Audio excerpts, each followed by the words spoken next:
O que vamos discutir hoje seriam esses dois eventos determinantes de início da Idade Contemporânea, no campo econômico, a Revolução Industrial, e no campo político, a Revolução Francesa. Tudo bem? Então vamos lá.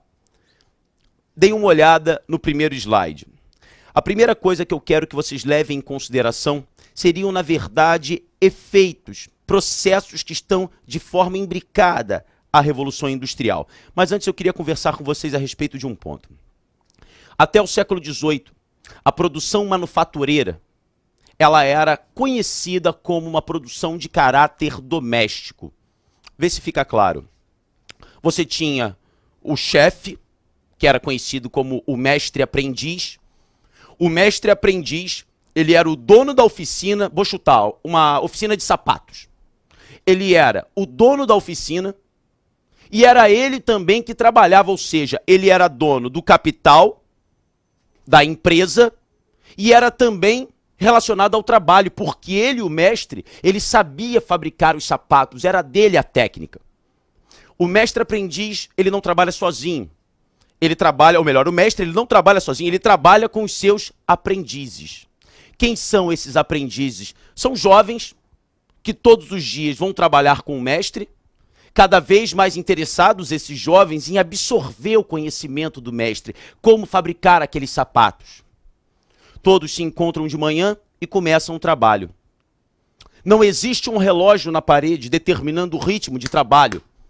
Mais ainda, todos participam de todas as etapas da produção daquele artigo. Eu gosto de ter a seguinte imagem na cabeça. Quando termina o dia de trabalho, todos vão embora, à exceção do mestre, que talvez até more ali nos fundos da oficina. Mas quando os aprendizes vão embora, eles olham para cima da mesa e se sentem confortáveis. Eles se sentem orgulhosos porque eles percebem que aqueles sapatos que ali estão, eles fizeram. Eles têm a técnica. Eles produziram esse sapato.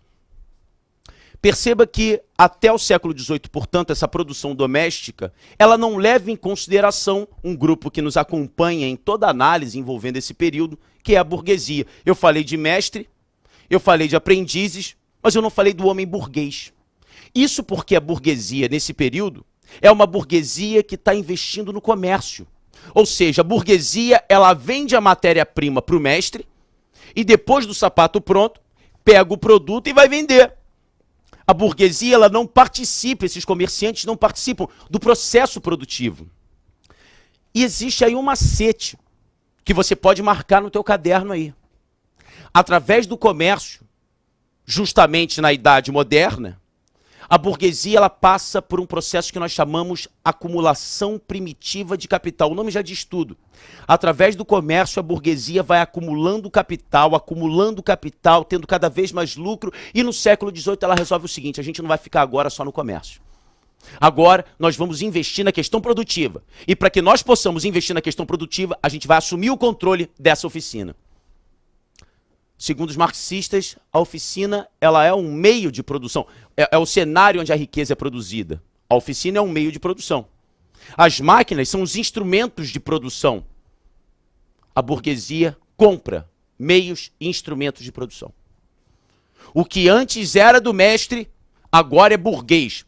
Eu compro, é meu.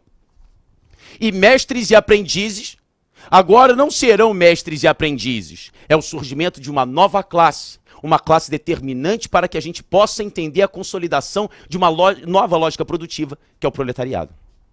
Mestres e aprendizes agora não controlam mais a oficina, não controlam mais os instrumentos de produção, mestres e aprendizes têm simplesmente a sua própria força de trabalho, e essa força de trabalho tem que ser vendida através de relações assalariadas. Eu queria que duas coisas chamassem a atenção de você. A primeira coisa: na transição da Idade Moderna para a Idade Contemporânea, a burguesia assume o controle dos meios, oficina, terra, e instrumentos de produção, maquinário. Tanto mestres quanto aprendizes perdem completamente o controle disso e se tornam uma nova classe, alijada de tudo, tendo apenas a força de trabalho para vender, o proletariado. Esse é o primeiro ponto. O segundo ponto que deve chamar a tua atenção é que nessa transição, a inauguração da idade contemporânea, ocorre um processo que a gente chama de separação entre capital e trabalho. Vê se você concorda comigo.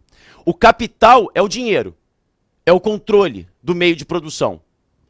Durante a Idade Moderna, naquela época da produção doméstica, capital e trabalho estavam nas mãos do mestre. Ele era o dono da oficina e era ele que trabalhava. Então ele era capital e trabalho ao mesmo tempo. Agora, graças à Revolução Industrial, capital e trabalho se separam. O capital é o burguês, que não produz diretamente. O capital é agora o burguês que é produtor indireto. E o trabalho está todo nas mãos do proletariado, os antigos mestres e aprendizes completamente alijados do controle dos meios e instrumentos de produção. Perceba o efeito social disso. Toda aquela discussão envolvendo classes, luta de classes, que acompanha a nossa análise, por exemplo, no contexto do século XIX, logo à frente, a inauguração dessa dinâmica é própria justamente da Revolução Industrial. Então eu queria que você levasse em consideração de maneira muito clara. Gostou? Então compre agora nosso curso completo. São 440 horas de aulas gravadas em 2015 com os melhores professores. E ainda corrigimos sua redação. Compre agora e realize seu sonho de entrar em uma grande universidade. Acesse enem.com.br.